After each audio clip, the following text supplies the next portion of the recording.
O governo indiano liberou a exportação dos 2 milhões de doses da vacina Covishield para o Brasil, como o próprio Cláudio noticiou no Antagonista mais cedo. O embarque será feito amanhã. A liberação acontece depois do intermédio de empresários brasileiros. Como mostramos, o governo federal chegou a adesivar um avião para ir buscar as doses na Índia. No entanto, as trapalhadas de Ernesto Araújo levaram o governo indiano a deixar o Brasil no fim de uma lista de 69 países para o recebimento dos imunizantes. Mais cedo, o ministro da Saúde, Eduardo Pazuello, chegou a dizer que não havia uma data definida para a importação. E no Twitter, o presidente Jair Bolsonaro cumprimentou o Itamaraty e Ernesto Araújo pelo trabalho realizado. Cláudio, já estou vendo bolsonaristas dizendo que a imprensa estava totalmente errada a respeito disso. Na verdade, eles agiram para apagar o fogo que eles próprios ajudaram a criar, sob muita pressão, e estão aí correndo atrás, né? Esse que é o fato, tanto que eles adesivaram e o avião que ia decolar ficou lá. Então foi necessário aí toda uma força-tarefa que envolveu outras pessoas de fora do governo para agilizar esse processo, né? A competência da política externa nossa aqui, da nossa diplomacia, ela é flagrante, né? Realmente, eu tenho que concordar com o Bolsonaro. Contém ironia nesse comentário. Olha, é engraçado, porque o Bolsonaro saiu com essa nota, né, parabenizando o Ernesto Araújo, a ação do Ernesto Araújo. O Felipe Martins acabou de publicar aí que ele que é assessor internacional para assuntos de Twitter, ele foi à rede social, disse que toda a confusão foi provocada pela imprensa. É muito fácil culpar a imprensa virou realmente a geni do bolsonarismo, dessa turma aí radical. É natural. Eles não têm argumentação, não têm fatos, não têm nada para mostrar, culpam a imprensa e mentem, mas mentem de uma forma tão tosca, né, que é muito fácil para qualquer pessoa perceber a mentira. De que maneira? Bom, como você mesmo mencionou, o Ministério da Saúde, o ministro da Saúde, nem de manhã, hoje de manhã, não sabia, não tinha data da entrega. E horas antes, inclusive, disso ser anunciado pelo governo indiano. Ontem, eu acompanhei uma reunião do Ernesto Araújo com a comissão da Covid lá na Câmara, e o Ernesto foi questionado diversas vezes em relação ao cronograma de entrega da Covishield, e ele simplesmente não tinha informação. Tá? Então, dizer agora que foi tudo um trabalho maravilhoso da diplomacia é uma vergonha, né? É uma mentira grotesca, porque, na verdade, o que o Ernesto fez foi uma atrapalhada diplomática, atacando, inclusive, vamos dizer assim, atingindo as sensibilidades da diplomacia do governo indiano, porque, em determinado momento, nas conversas que o Ernesto teve com o chanceler à parte lá do governo indiano, mas justamente para atropelar um processo que vinha sendo costurado pela Fiocruz, com apoio aí de empresários indo-brasileiros, né, descendentes aí que têm dupla nacionalidade, pessoal que atua sempre para ajudar nessas relações bilaterais, toda a costura que foi feita, inclusive no ano passado, quando o Bolsonaro visitou a Índia, também foi feita através desses canais, são canais, vamos dizer assim, paradiplomáticos, e isso vinha sendo costurado. O Ernesto, em determinado momento, o Bolsonaro, quando ele entendeu que não dava mais para negar a vacina e que ele ia perder a guerra política da vacina para o João Dória, ele então sacou aí da manga a Covishield para que ela fosse a vacina para contrapor a Coronavac, a vacina que é a versão indiana da Oxford, da AstraZeneca Oxford, então que tem uma eficácia, uma taxa de eficácia maior, né, pelo menos é o que se tem de informação, e ele ia utilizar justamente isso para contrapor o discurso político de João Dória. Por isso, o Ernesto Araújo atravessou o coreto, atravessou a banda, né, atravessou aí essas negociações e acabou ferindo as suscetibilidades do governo indiano, porque nas suas argumentações para acelerar o processo de entrega desse primeiro lote, que é um lote de 2 milhões de doses, né, ele chegou a dizer que era um privilégio, ia ser um privilégio para a Índia fornecer vacinas para um país como o Brasil. O Ernesto, ele tem essa capacidade aí, né, vamos dizer assim, de se colocar como alguém que estivesse fazendo o favor de pedir algo para outro país. Ele não sabe o tamanho dele, não sabe o tamanho o papel do Brasil, né, na geopolítica internacional. Basta dizer que, nesse caso da saúde, da vacina, né, de medicamentos, a Índia, esse Instituto Serum, inclusive, é o maior produtor de vacinas do mundo. E a Índia e a China são os maiores produtores de insumos farmacológicos do mundo. O Brasil não tem nada disso, né? O Brasil ele tem essas fábricas, na verdade, que são uma espécie de envelopagem, né, daquilo que é comprado no exterior, tanto no Instituto Butantan como na Fiocruz. Na época da Dilma, foram anunciadas diversas vezes acordos para desenvolvimento tecnológico, transferência tecnológica, desde a época da Zika, né, do Zika vírus, e hoje você vai ver, nada foi para frente, né? Então, a gente precisa também acompanhar para ver se haverá realmente transferência de tecnologia, se isso vai para frente, se a produção, né, dessas vacinas ela se dará de uma forma constante e se ela vai evoluir aqui. Porque, infelizmente, embora hoje o Instituto Butantan, Fiocruz, sejam colocados aí nas manchetes do jornal, normalmente eles eram relegados a terceiro plano nas políticas públicas para a área de saúde. Os nossos políticos, e aí eu incluo todos eles, que todas as administrações, elas só se preocupam com centros de pesquisa, de desenvolvimento, como a Fiocruz e o Butantan, quando acontece alguma emergência sanitária, como a que a gente está vivendo agora, porque não faz parte do plano dessa gente investir em pesquisa no Brasil. Não? Por isso que o Brasil está na rabeira, por isso que o Brasil precisa demandar de países como a Índia e como a China. E olha, a Argentina mesmo, ela produz, por exemplo, o IFA, né? A gente está indo buscar na China, mas a Argentina produz aqui, ninguém foi lá bater na porta. Então, também um problema do Dória, né? Um problema do governo Dória. Então, o que a gente tem é realmente uma incompetência flagrante. Se a diplomacia brasileira, o nosso anti-chanceler, tivesse o controle dessa situação, ele poderia dar detalhes disso, poderia ter fornecido detalhes disso ontem, inclusive, na coisa, o próprio ministro da Saúde poderia ter antecipado aí a informação dessa entrega hoje. Na verdade, o que você tem é uma negociação que é feita aí de uma forma paradiplomática, mas felizmente nós teremos então a chegada desse primeiro lote. É o primeiro lote, esperamos que cheguem mais lotes dessa vacina nos próximos meses. É importante dizer também o seguinte: surpreende, né, que os bolsonaristas hoje estejam aí defendendo a vacina, né? Então, tudo para a disputa política, nem que seja apoiar aquilo que até pouco tempo atrás eles negavam, né? Não desprezavam qualquer tipo de vacina e agora estão defendendo a vacina da Oxford AstraZeneca, que é fabricada na Índia, a versão indiana.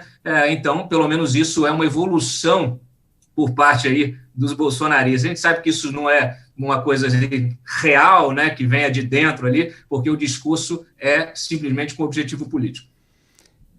Exatamente, eles realmente vivem dessa propaganda e vivem do ataque à imprensa, quer dizer, em qualquer situação, a saída que eles encontram é atacar a imprensa, é atacar o jornalismo, como se o jornalismo não estivesse fazendo a sua função de cobrar das autoridades as providências no meio de uma crise, ainda mais uma crise sanitária de tamanhas proporções como a pandemia de Covid-19. E para confirmar tudo isso que a gente está falando, a gente mostra o vídeo aí da propaganda do governo, é esse, produção, que a gente tem para mostrar, sobre a vacinação. O governo negacionista, do presidente negacionista. Aliás, esse aqui, só para deixar claro, esse aqui é o papo antagonista. Quem quiser assistir ao papo negacionista sabe que tá cheio de programa por aí nas emissoras governistas. Mas a gente vai mostrar agora a propaganda do governo sobre a vacina. Em cada canto desse meu país tem brasileiro forte. Tem a saudade saudade que aperta vez em quando o coração. Um Brasil inteiro trabalhando leste, oeste, sul e norte. O Brasil tá preparado pra ser todo imunizado. Em cada canto desse meu país terá proteção.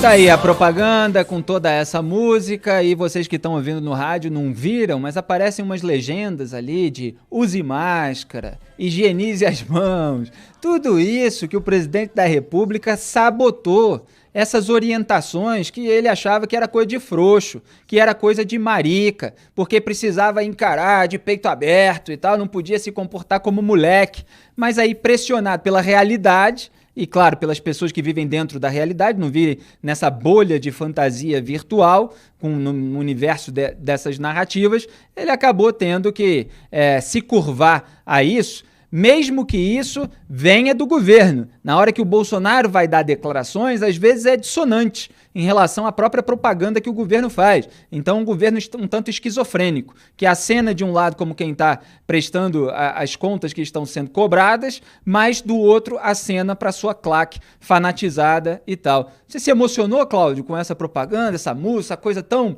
ufanista, né? Os brasileiros trabalhando de norte a sul, menos o governo, né? Ah, eu chorei, inclusive, né? Você tem uma campanha de vacinação sem vacina. Você imagina que nós tivemos a distribuição de pouco mais aí de 6 milhões de doses, né, da Coronavac, que já teve uma brigalhada, você mencionou aí logo no início do programa, o pessoal desviando, já tem gente furando fila, tem outros desviando. Tem agora o Ministério Público está apurando lá em Manaus para onde foi a vacina. Quer dizer, é terrível. O Brasil, de fato, é complicado, né? Então, costumo dizer que o melhor do Brasil é o brasileiro, mas o pior também, né? Porque são esses políticos que são eleitos por nós mesmos e agora eles se colocam na frente, querem furar a fila, dão uma banana para o eleitor. É bom que as pessoas, isso é bom que aconteça, que seja divulgado, para que as pessoas comecem a cair na real, a entender que político tem que ser empregado e não patrão, né? E entender que essa gente não tem que se colocar como uma classe superior, né? Ainda mais no momento em que você tem aí a necessidade de, primeiro de tudo, né, você vacinar os profissionais de saúde, que de fato estejam na frente de batalha, né? E não, a gente está vendo aí, já está o Ministério também, o Ministério da Saúde dando prioridade para veterinário, né, para caminhoneiro. Não é que, gente, aqui é engraçado para cacete, é igual quando você vai fazer reforma da Previdência. Começa o lobby setorial, cada grupo acha que tem que ter prioridade. Então, começa um daqui, outro dali, quando você vai ver, não tem reforma nenhuma, vai cair nas costas, né, de quem não tem, vamos dizer assim, de quem não integra nenhuma organização setorial, de nenhum lobby, né, porque quando você é um cidadão comum que trabalha ali, não é servidor, ou não integra nenhuma classe sindical, o que acontece? Você fica de fora. Normalmente são essas pessoas que pagam. Nesse caso específico, inclusive da pandemia, é assustador, porque não deveria ser inquestionável. Né? Os profissionais que estão na linha de frente têm de ser vacinados. E nós não temos vacinas nem para essas pessoas, nem para esses profissionais. Aí vai chegar mais 2 milhões de doses aí, provavelmente amanhã ou no domingo da Índia, mas são só 2, é 1/3 da Coronavac. Então, nós continuamos assim sem ter vacina de fato, né? Nós temos aí vacina para tirar foto, como eu até brinquei na semana passada, né, no início da semana, vacina para o Carnavac, né, esse carnaval que os governadores e prefeitos estão fazendo, tirando foto, pegando carona, né, na vacina foi aprovada lá pelo Butantan, aprovada pela Anvisa, produzida agora a da Fiocruz também, que está sendo importada, ainda não é a produzida pela Fiocruz. Mas o fato é o seguinte, você tem, então, um governo colocando na praça uma campanha E esse jingle, essa propaganda aí, ela pode até ser utilizada pelo Dória, né? Estava até brincando, podia ser utilizada pelo Dória como já jingle de campanha eleitoral para 2022, porque, mais uma vez, até agora, a única vacina que está circulando é a vacina que foi comprada por ele, né? Pelo governo dele, lá junto com o Butantan. Então, assim, é ridículo você ter uma campanha de vacinação no momento em que você ainda não tem vacina. Você não tem vacina, então você está iludindo as pessoas. Você está dizendo para as pessoas, vamos nos vacinar, e não tem vacina. Então, sabe, é um negócio assim, e é uma campanha que ela tem um perfil de propaganda. Lembrando que o Pazuello, numa dessas coletivas que ele deu, questionando a legitimidade da imprensa, etc., ele falou justamente que para restabelecer o que ele chama de verdade, ele ia, então, investir em propaganda. E aí o governo produz uma peça de propaganda que tem todas as características de uma propaganda eleitoral, e não de uma propaganda de cunho social, informativo, claro, de prestação de serviço, que deve ser uma campanha de vacinação. Exatamente. É por isso que eu levantei essa pergunta de uma maneira irônica, se você se emocionou, porque o conteúdo, esse conteúdo meio fanista, essa coisa toda, com essa música, as pessoas ali trabalham de norte a sul e tal. O que isso tem a ver com a campanha de vacinação, né? Era para fazer uma propaganda informativa, uma propaganda que oriente aquele que está vivendo essa crise sanitária em todos os seus dramas e precisa tomar a vacina, precisa saber qual é a eficácia, quantas doses são, para onde ele tem que ir, todas as informações que a população brasileira precisa saber. Como não tem nada ainda, só resta tocar musiquinha, né? Só resta mostrar essas imagens bonitas e genéricas, né? Normalmente o governo, quando faz isso, tira lá de banco de imagem, né? Mas já aconteceu tantas vezes, já foi tão criticado, que dessa vez, pelo menos, eles devem ter feito lá de uma maneira original, de uma maneira inédita, com alguma agência aplicada, e depois vamos tentar descobrir quanto é que custou isso tudo. Muito bem, o governo Bolsonaro vai adotar um tom mais amigável em relação à participação da empresa chinesa Huawei na instauração da tecnologia 5G no Brasil, segundo a Folha de São Paulo. O objetivo é agilizar a importação dos insumos chineses para as vacinas contra a Covid-19. Diante do atraso na entrega de uma remessa que possibilitaria a produção de 12 milhões de doses, a imunização deve ser interrompida no Brasil. O governo federal estava relutante em relação à tecnologia chinesa na telefonia móvel. Na semana passada, o antagonista noticiou que o ministro das Relações Exteriores, Ernesto Araújo, havia colocado a troca do embaixador da China no Brasil como condição para conversar com a Huawei sobre o 5G. No ano passado, Eduardo Bolsonaro chegou a dizer que a tecnologia chinesa na instalação do 5G poderia ser um mecanismo de espionagem, assim como os ativistas bolsonaristas de rede social ficavam falando que a Coronavac ia mudar o seu DNA, instalar chip no cérebro, todas essas teorias da conspiração que eles ficam espalhando aí em meio a outras teses negacionistas. E hoje o ministro da Saúde, Eduardo Pazuello, disse que não se trata de uma questão política ou diplomática, mas sim de uma questão burocrática. O ministro disse que teve 2 reuniões com o embaixador chinês e o embaixador chinês Yang Yanmin disse que está disposto a cooperar. O ministro da Saúde afirmou também que haverá uma avalanche de propostas de vacinas. Abro aspas para ele. Em janeiro, começo de fevereiro, vai ser uma avalanche de laboratórios apresentando propostas, porque são 270 iniciativas no mundo. Temos que ter atenção e muito cuidado para colocar todas elas disponíveis o mais rápido possível, dentro da segurança e eficácia. Fecho aspas. Bom, há muita coisa para comentar, mas eu começo pelo fim. Temos que ter atenção e muito cuidado para colocar todas elas disponíveis. E cadê a atenção e o cuidado? Onde estavam eles quando a Pfizer fez uma proposta formal ao governo Bolsonaro em agosto de 2020, sendo que havia iniciado conversa, diálogo, negociação desde junho de 2020. Isso foi dito pela própria empresa Pfizer várias vezes. Primeiro, o Carlos Murilo, CEO da Pfizer no Brasil, deu uma entrevista falando que o governo ignorou, não respondeu a 2 propostas, uma proposta e a reiteração da proposta. Depois, o Pazuello tentou culpar a Pfizer. Aí veio a própria empresa, emitiu uma nota, detalhando ainda aquelas propostas que foram feitas, dizendo que ofereceu 70 milhões de doses, que seriam entregues a partir de dezembro, como foram entregues em dezenas de outros países que já estão vacinando a sua população.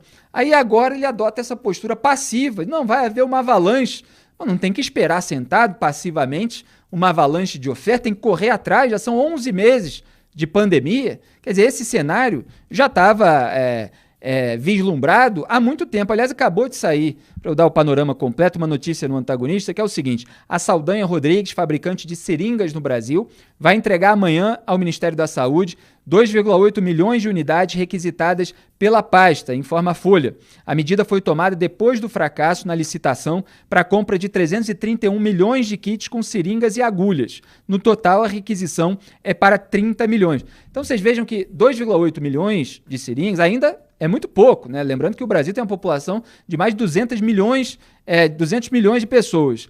E isso está sendo obtido agora, depois de vários fracassos do governo, depois do presidente Bolsonaro dizer que a seringa estava cara, porque eles próprios não providenciaram antes. Então, ignoraram a lei da oferta e da procura no meio de uma pandemia. É óbvio que vai haver uma demanda maior e é óbvio que vai haver um custo maior se houver essa espera.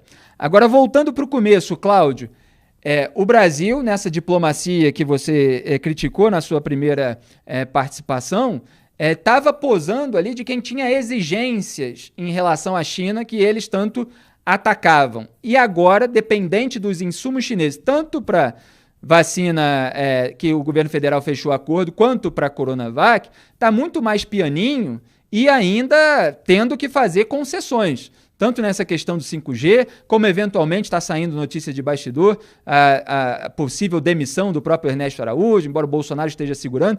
Quer dizer, a realidade se impôs e essa gente continua tentando engambelar as pessoas para fingir que não estão acontecendo todas essas dificuldades. Tem que mentir muito, né, e reiteradamente para ver se isso se transforma em verdade na cabeça das pessoas. Aliás, hoje mais cedo, o Diego Amorim publicou uma matéria mostrando que o coach do Eduardo Pazuello é hipnólogo.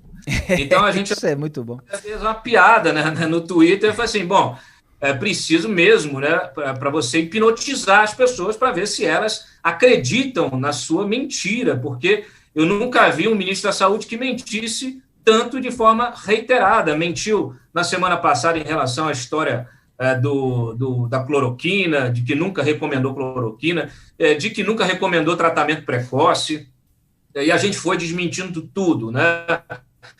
Na sequência, alguns segundos depois, a gente já desmente o ministro, né? Que é o fact-check em tempo real. E hoje mentiu novamente, dizendo aí que um hacker entrou no sistema do aplicativo Tratikov, que é um aplicativo que eles inventaram, que está distribuindo receita médica de cloroquina, de antibiótico até para bebê, né? E ele veio dizer que um hacker invadiu o sistema, que não estava pronto. E aí já mostramos que esse sistema, inclusive, tanto estava pronto que o próprio Ministério, no dia 13, anunciou oficialmente o lançamento do aplicativo. Então, assim, são mentiras tão básicas, tão toscas, como essas do Ernesto. O Ernesto ontem estava fazendo comparações com outros países, na reunião com a turma da comissão da Covid, tentando, olha, a gente tem que olhar o copo meio cheio, né? O Brasil rapidamente vai ter um contingente expressivo de vacinados, porque nem a Índia tem, nem a China tem, nem a França, nem a Itália, começou a se comparar, né? Olha, é muito triste isso, porque, no final das contas, é uma incompetência generalizada, é uma incompetência por parte do governo federal, do municipal, do estadual, não há planejamento. Esses gestores que são eleitos e os que são nomeados pelos eleitos, eles não conseguem prever, né, o aprofundamento de uma crise sanitária, eles duvidam, né, da palavra científica, né? Olha, vai ter segunda onda. Aí você tem até o ministro da Economia, que parece um sujeito informado, negando a ciência, né? Um sujeito que precisa lidar com a realidade. A economia é número, é fato, é realidade. Então, é uma coisa que realmente nos assusta o mercado, assusta a todos, assusta a sociedade de uma maneira geral, porque justamente essa negação da realidade é que faz com que existam essas emergências, né? Porque, gente, desde o ano retrasado, final do ano retrasado, já tinha a notícia de pandemia, né? Você podia já ter começado planos de contingência. Não tem plano de contingência para nada nesse país, mas tudo bem, veio a pandemia, pegou muito o planeta inteiro de surpresa, e aí você passa um ano inteiro, nós estamos quase completando 2 anos, né, do primeiro caso aqui no Brasil, e você passa um ano inteiro e os gestores não aprenderam nada, eles demonstram de forma clara que não aprenderam nada, não têm humildade para reconhecer que desconhecem determinado assunto, eles só estão interessados nas negociatas, né, nos seus negócios, sejam eles políticos ou financeiros privados, eles não estão preocupados em estabelecer planos, metas, e você se preparar, treinar pessoas, fazer você ter logística de verdade para poder atender a essas demandas urgentes, você ter matéria-prima, você ter equipamento, você ter oxigênio. Quer dizer,